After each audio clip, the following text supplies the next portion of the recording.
Last week's shooting here in D.C. by an Afghani national left one National Guardsman dead and another critically wounded who continues to fight for his life. Meanwhile, ICE illegal immigration raids are ramping up in high-crime cities like Minneapolis and New Orleans. What do these events tell us about the current threat level here in the U.S. homeland? And with analysis of that and more, I'm joined by foreign policy analyst, co-host of the War and Freedom podcast, Dr. Walid Phares. Walid, thanks for being here. I have to start with this tragic shooting of these two National Guard members not far from where I sit on the day before Thanksgiving. The shooter's a 29-year-old Afghan national who ambushed these guardsmen. U.S. Army Specialist Sarah Beckstrom died of her injuries. Staff Sergeant Andrew Wolf, as I mentioned earlier, remains in critical condition. Walid, what do we really know about this shooter, his history with the CIA, and his apparent radicalization here in the U.S.? The 3 points you made, Raymond, three things. The first, number one, that he was recruited by Afghan special forces in Afghanistan, trained by our special forces, allegedly retrained or used by our CIA. So he has a chunk of his history in Afghanistan. He fought in our ranks against the Taliban. Then he came to the United States, and that's the real question. The first real question, how did he come? Is it through the program of bringing those fighters here and resettling them? Is there a problem with the vetting? But the third point is the most important. While on U.S. soil, what is his history? Apparently, for him to shoot them, and apparently for him to have made statements in that direction, general direction, made him into a jihadist at the end of the day. So it is possible that you start on the right path. A big event like the withdrawal, the unorganized withdrawal from Afghanistan, and the consequences here. And thirdly, a radicalization that took place on U.S. soil, which is of great concern to me. The factories are not anymore inside the greater Middle East, Afghanistan, Iraq, Syria, Yemen, elsewhere. The factories are now on the inside, and that's of great concern.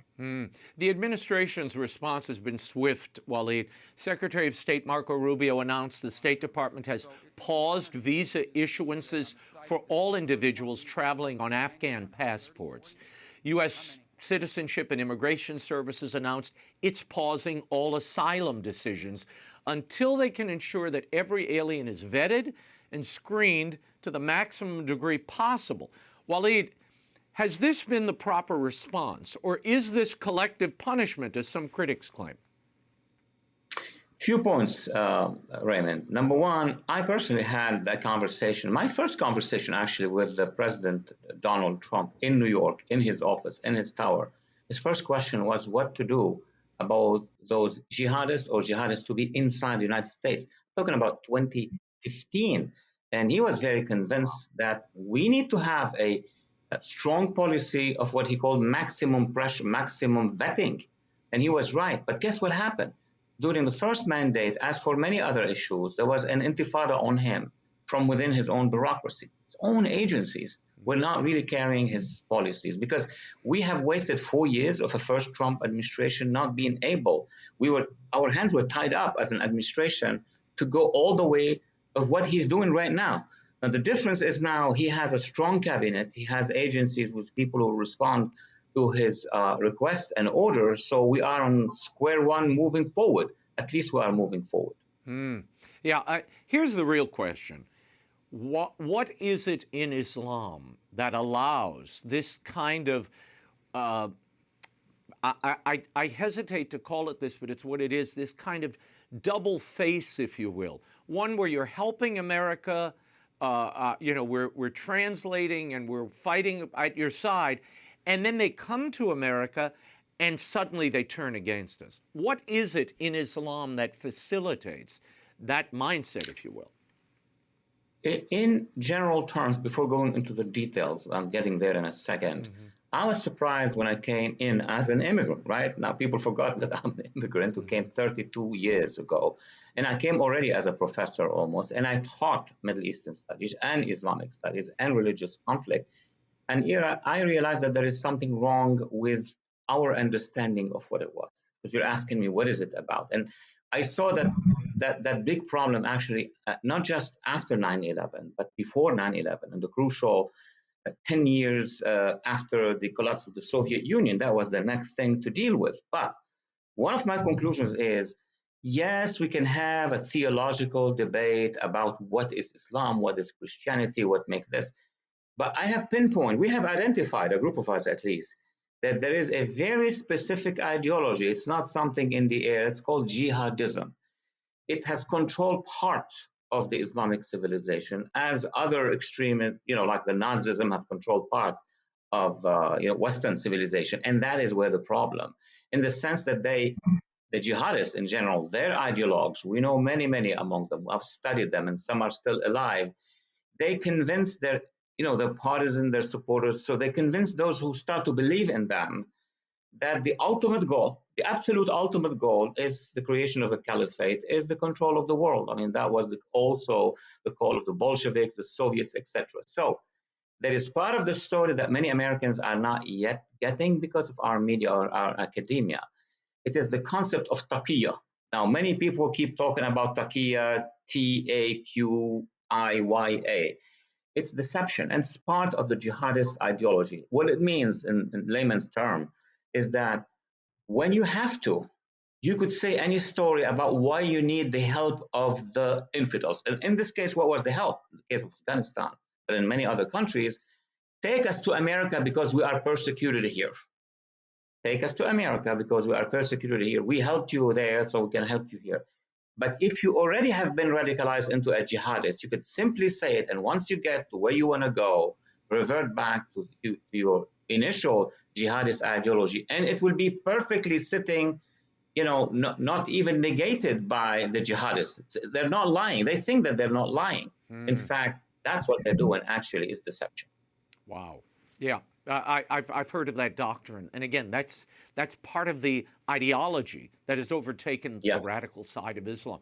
Governor Greg Abbott of Texas, Walid, announced 2 weeks ago, just prior to the D.C. shootings, that he designated CARE and the Muslim Brotherhood as foreign terrorist organizations. Governor Abbott stated the Muslim Brotherhood and CARE have long made their goals clear: to forcibly impose Sharia law and establish Islam's mastership of the world, just what you're talking about. What is your assessment of this really unprecedented state-level action by Governor Abbott? Let me start with us in the studio, your brilliant studio. We have discussed this many times, you and I, and of course other anchors and you with other experts. This is something that we lived actually, and I personally made it into my central academic experiences in my teaching of Middle Eastern studies. And this has a 31-year-old history on U.S. soil from the 90s, before and after 9/11, so on and so forth. The Muslim Brotherhood basically is the mothership. Just imagine in a science fiction movie, that's the mothership. Out of the mothership, there are other ships, spaceships, Al-Qaeda, Al-Jama'ah al-Islamiyya, HTS in Syria, since we have been speaking about it. And the mothership basically teaches the ideology. They have chapters, but that is not the most important thing they have. They are producing the ideology, and the ideology is being used by chapters of the Muslim Brotherhood, and then a second generation and a third generation. So what's within America is not just the Muslim Brotherhood, but at least it is identified either by the central agencies, who should be doing the same as Texas, but also now, and it's surprising to see that some states, now it's Texas, but it could be Florida soon enough, and it could be other states. It could be 15 to 17 states. That would be very helpful. So the work of the administration from the top in designating 3 chapters, Egypt, Jordan, and Lebanon now, and we can talk about it, the speed of which, what we should do about it. But there is a bottom-up movement which is happening for the first time, and the governor of Texas has initiated this because states are closer to their ground, to their grassroots. So yes, in Texas, there is a clearly manifest presence of jihadists camouflaging as institutions. And when I said that, when I wrote that in my book 20 years ago, I'm glad I'm doing this interview now with you, Future Jihad, 20 years ago, and there have been multiple versions of it. I was attacked by whom? By CARE. CARE said, Phares is Islamophobe because he's awakening the American public in an intellectual way to what we are doing. So have been attacked for years and for years. So starting there is important. What needs to be done at the national level is a campaign of awareness. Awareness for the American public to understand what is that ideology, how can you identify it, and just not panic, just have a plan, a strategic plan to go about Yeah. it. And in my view, conclusion is education, it's the classroom, it's the Mm-hmm. schools. That's where we should start. Yeah. Also in Texas, there are concerns over proposed Islamic communities, Walid. In Epic City, now rebranded as the Meadow, this is a 402-acre development in unincorporated Collin and Hunt counties in Texas that would include over 1,000 residential units, a mosque, a K-12 faith-based school, community college, commercial developments.